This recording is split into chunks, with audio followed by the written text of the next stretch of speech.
club there on the town. Man, I was proud to have bought his book. Yeah, his book is good. That was back for 2015.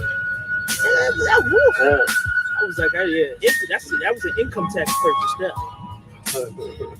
All right, hey, yeah, y'all, I'm coming to next month, nigga. What is your Jabari supposed to do that?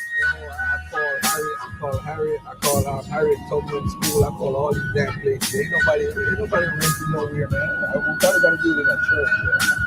Oh my God. Probably could let you do it in a church. That's what it is. Yeah, what's wrong with that? How long that? You space. What you mean, name, bro? Ain't nobody. I mean, none of these schools. I don't know, cause they did the Wesley Muhammad stuff in our school. Who the fuck is this coming with all this police escort shit? What the hell is this? Who the fuck is this thing? Oh, they know Fortune is in town. The police is like, let's make way for the police. So you right here by Cleopatra's Needle, or is it Cleopatra's Needle? Well, we over here beginning our tour on Christianity did not steal ancient Egyptian philosophy. Christianity, of course, is its own religion, right? It's actually, if anything, it borrowed from, of course, the Hebrews. And so we have our brother over here, Brother Garfield Reed, who will be actually debating Mr. Osazi and his concept of Christianity stole ancient Egypt. So we're here at a place that's really familiar to the people who do Kemetic spirituality. And so oftentimes they come here because it's an outdoor space and they have an aspect of ancient Egypt or the aspect of Tawi. And the aspect that they have here is a tekenu or obelisk. And yes, at some point symbolizes the male phallus seeding the universe, right? Okay. And bringing forth life. And it does, in one sense, signify maybe part of the so-called Assyrian drama, where the Met, which is the penis, which is important for life, because with the Met, humans are begetted through the male penis. However, outside of that, what is holy or sacred or divine about this piece, except for it's a tekenu?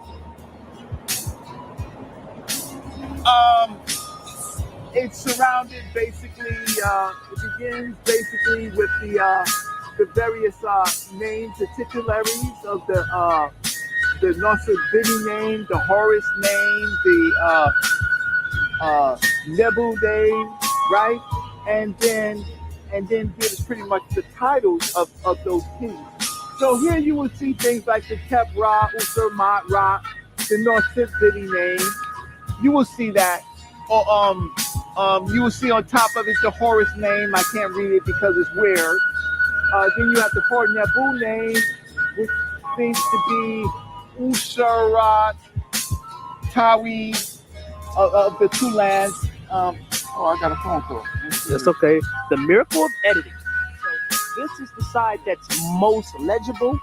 Yeah, usually all four sides were legible, but the elements of New York's rain, salt rain, took a beating on it, and they never decided to kind of cover it up. They could have actually put a shield over it to preserve it, but this is the only side that really did. So in Egypt, I mean, it wasn't. It wouldn't be. I mean, of course, you got sand, you got rain, but this is New York, North America. Subject to these type of elements, but so the purpose of tekenus were also helpful in telling time, because if they were located properly, right? You would see a shadow, and then the shadow will help you tell what time of day it is based on their work. So, except for saying what the king's names are, right, and his titles, there's nothing special or religious. It's just a marker of kingship. Okay. So what concerns me is that people do rituals here, right? Why? Maybe because it's an aspect of ancient Egyptian life, but if you sat down and you read the pieces here, then you have to ask yourself: are you worshiping this particular king? Or are you worshiping the tradition? But there's no worship here. This was not stolen by Christianity. There might be some titles like Neb Kawu, right? Son of Ra. There may be some titles, but other cultures have Is it King of Kings? Does that appear here? Neb Kawu would be a term of a king of kings, and then there's Hedge Kawu, right? The white crown Kawu. So there are titles, but there's nothing really sacred about this piece at all. So and so when you really, why? Because for some people, when they gather, they're gathering, and maybe that might be sacred. But the fact of the matter is, here, right here, there's, except for them stealing a piece of Egyptian archaeology and putting it here to mark Central Park, there's nothing sacred. But I'll tell you what's sacred. If you look across that field, all the way to the edge, we won't have time today, but that's Seneca Village. Now that's sacred to Black Americans. Seneca Village. This is where Black people lived, hoped, desired, and were forcibly forced out of their homes to create this Central Park. So Black people worship there in their religious structures, their churches, and their traditional beliefs, right? At the time period where New York was ending slavery. And they were forced out. If anything is sacred, this area is not sacred. That area over there, which is Seneca Village across that field. That's African American history. That's African American history. That's what we did here. So it concerns me when people will not know or not respect the African lives that made us, particularly us in New York, Harlem, right? Because their next stop was Harlem, right? At the AME's church in Harlem, right? That's their next community. Is that where that's where they moved to? That's where that population kind of trickled to? And then they did great things in Harlem after there was initial. Right. So it's just like the story of migration. Like you get forced out of one area, now they go into Harlem, and then they create history. So this right here, to Black Americans, is not the sacred spot of our people. What did you say, Brother Rocky? Is that the time Harlem Renaissance happened then? When they kicked them out of here and they went? This is earlier than Harlem Renaissance. Seneca Village is what, the late 1800s? Yeah, 18, really like this, the late 70s, 90s to when slavery ended in New York, right? Because many of the people in Seneca Village were domestic and partially slaves. That's just where they lived, and to serve the European population.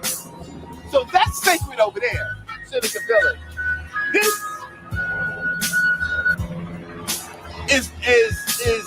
is part of African history, but it's not sacred ground. Yeah, nothing about here. It's not even. Its provenance is not even North America.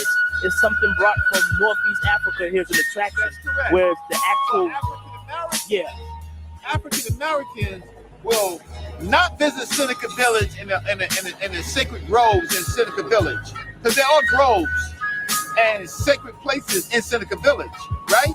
Certainly where they got the water. Because guess what? The water supply of Central Park, this area, is over there in Seneca Village.